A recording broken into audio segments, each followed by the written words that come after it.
At exactly 45 seconds after walking through the terminal doors, N'Golo Kanté stopped everything.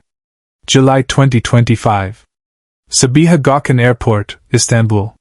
The arrival hall was packed with thousands of Fenerbahçe supporters, yellow and blue scarves waving, drums thundering, chants echoing off the glass walls. The entire terminal had transformed into a celebration. Turkey's biggest club had just signed one of the most respected midfielders in world football. N'Golo Kanté stepped through the automatic doors in simple travel clothes, dark jacket, jeans, a small carry-on bag over his shoulder. No entourage. No fanfare from his side. Just the quiet man who had won everything there was to win in football. The crowd erupted. Phones raised. Flashes exploded. Security personnel formed a corridor, yellow barrier tape stretched tight, creating a path from the exit to the waiting SUVs where club officials stood ready to whisk him to Şükrü Saracoğlu Stadium for the official presentation. Kanté smiled that gentle smile the world knew. He waved. He walked forward with security on both sides, the protocol clear, straight line to the vehicles, no stops, transfer announcement in 2 hours. He took 15 steps. Then he saw her. An elderly woman. Maybe 70 years old. Standing behind the security barrier on his right side, pressed against the yellow tape by the surge of younger fans behind her. She wasn't wearing Fenerbahçe colors. She wasn't holding a phone. She was holding a letter. A worn envelope. Creased.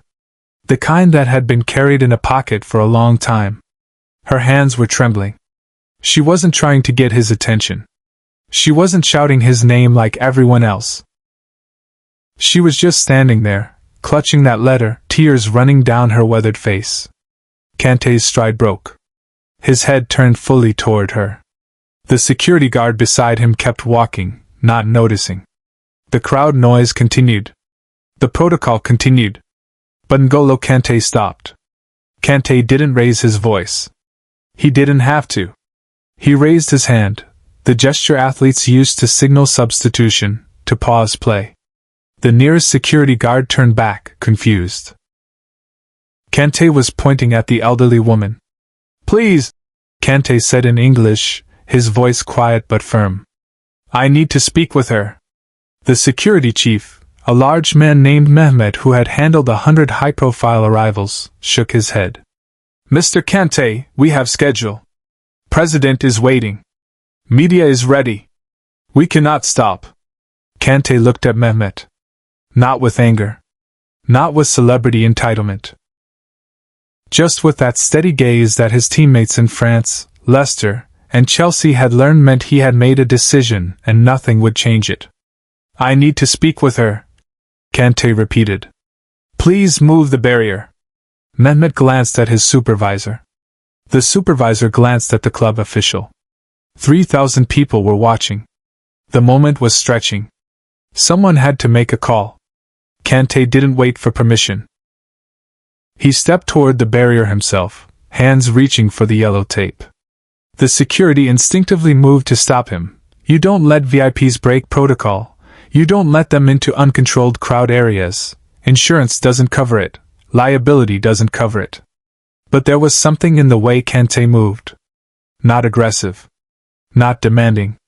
Just certain. Like he knew exactly what he needed to do and was going to do it with or without help. Mehmet made a decision. He lifted the barrier tape. The crowd noise shifted. Confusion rippled through the terminal. Why was Kanté going to the crowd? Why was security letting him? What was happening? Kanté walked directly to the elderly woman.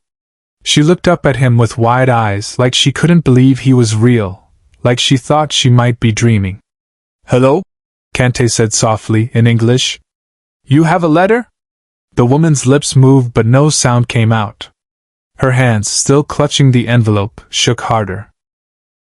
Finally, she managed 3 words in broken English.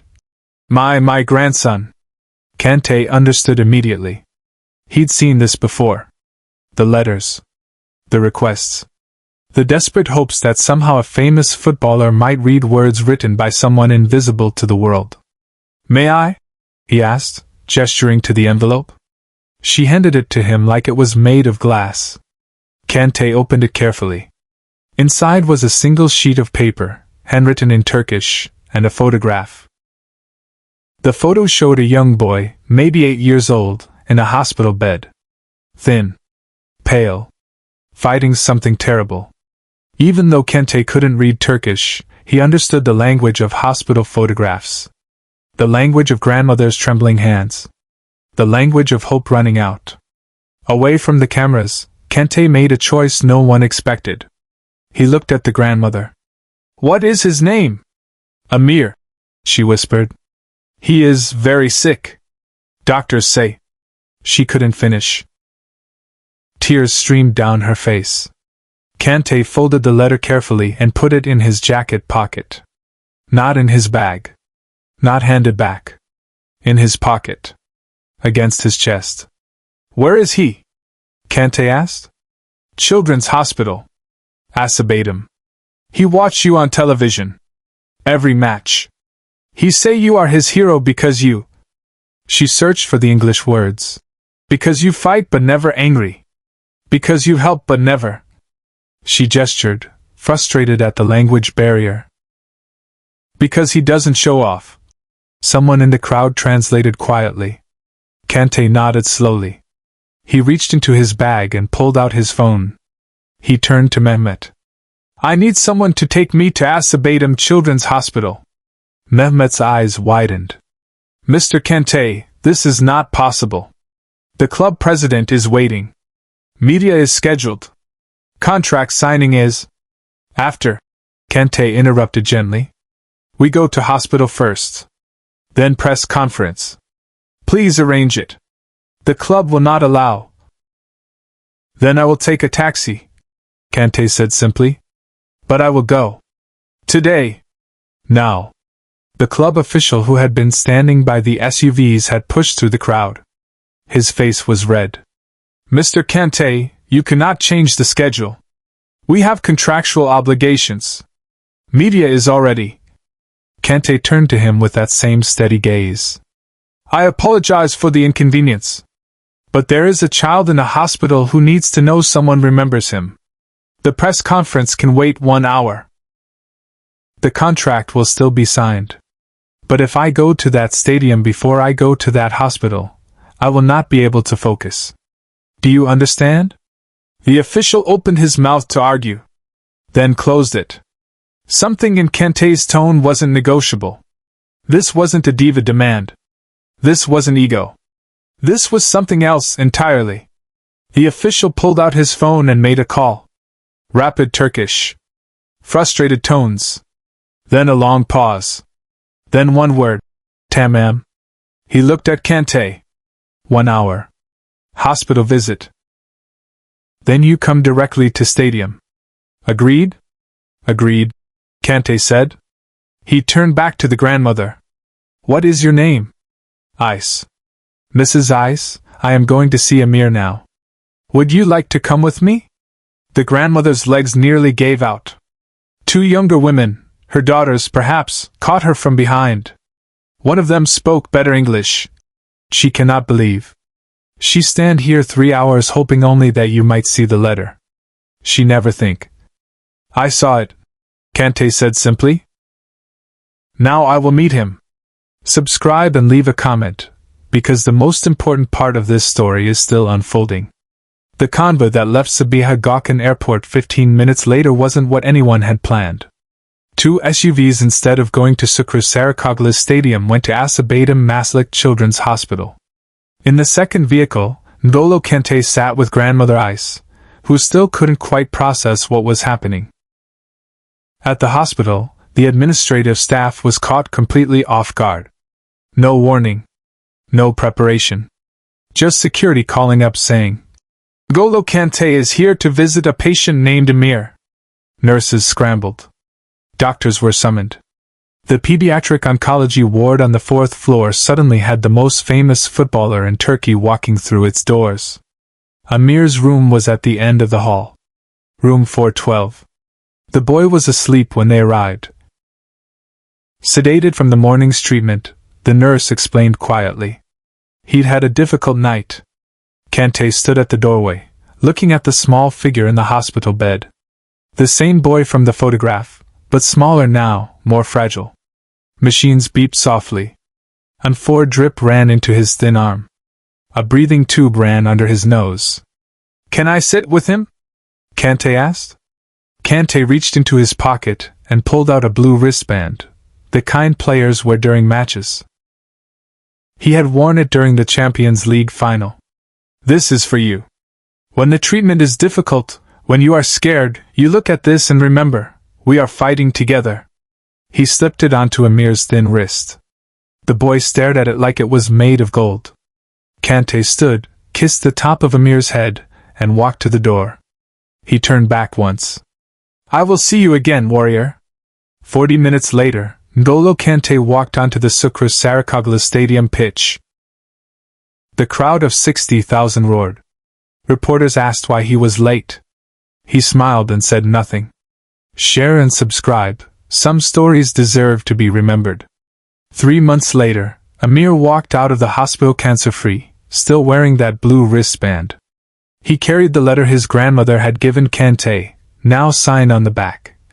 "For Emir, the bravest player I know. N'Golo."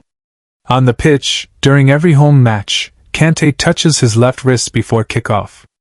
Room 412. The fight continues. Together. "Of course," the nurse said. "But he probably won't wake for another hour." "I can wait," Kanté said. The club official checked his watch nervously. "Mr. Kanté, we have 40 minutes before." "I can wait," Kanté repeated, his voice unchanged but somehow final. He sat in the chair beside Emir's bed. Grandmother I stood behind him, one hand covering her mouth, crying silently. The hospital staff hovered uncertainly in the doorway. The security team waited in the hall. N'Golo Kanté, who was supposed to be at a packed stadium signing a contract worth millions, sat in a children's hospital room waiting for an 8-year-old cancer patient to wake up. He waited 12 minutes. Emir's eyes fluttered. Opened slowly. Adjusted to the light. Turned toward the figure sitting beside his bed. The boy's eyes went wide. For a long moment neither spoke. The child clearly thought he was dreaming. Or hallucinating from medication. Because N'Golo Kanté couldn't actually be sitting next to his hospital bed. Kanté smiled gently. "Hello, Emir. Your grandmother gave me your letter." Emir's mouth opened. Closed. Opened again. You came?" "I came," Kanté confirmed. "Your grandmother told me you watched my matches." "Every match," Emir whispered, his voice hoarse. "You are the best. You never give up. Even when tired. Even when everyone says you cannot win." Kanté reached out and took the boy's small hand. "You know why I never give up?" Emir shook his head. "Because there are people like you watching. People who are fighting harder than I ever have to fight on a football pitch. When I am tired in the 89th minute and I want to stop running, I think, someone is watching who cannot run at all. Someone is fighting who would give anything to be tired from playing football. So I run. For them." Tears rolled down Emir's cheeks.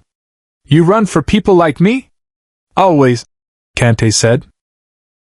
"And now I have met you, I will think of you specifically. When the match is hard, when my legs hurt, I will remember Emir in room 412 who is much braver than I will ever be." "I am not brave," Emir said, his voice breaking. "I am scared. Every day. The medicine hurts. The treatments hurt. I don't want to die." But what followed would stay with everyone who witnessed it, forever. Kanté leaned closer. His voice dropped to barely above a whisper, but everyone in the room heard it. The nurses who had seen 1,000 heartbreaking moments.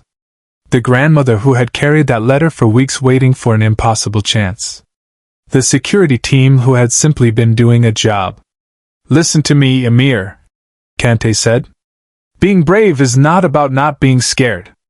Being brave is about being scared and fighting anyway. I am scared every time I step on the pitch for a big match. My hands shake. My stomach hurts. But I go anyway. You are doing the same thing. Every treatment. Every difficult day. You go anyway. That is the definition of brave. Emir's small hand squeezed Kanté's larger one. Will you come back? Yes, Kanté said without hesitation. I will visit when I can. And I will send you messages. But I need you to promise me something. Anything. Promise me you will fight. The same way you watched me fight in the 89th minute.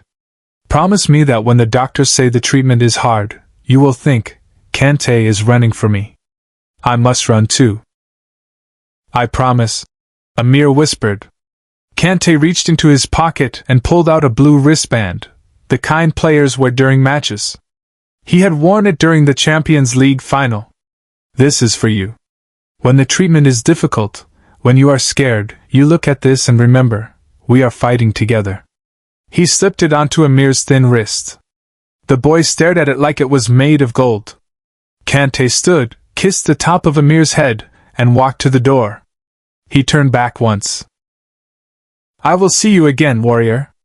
40 minutes later, N'Golo Kanté walked onto the Şükrü Saracoğlu stadium pitch. The crowd of 60,000 roared. Reporters asked why he was late. He smiled and said nothing.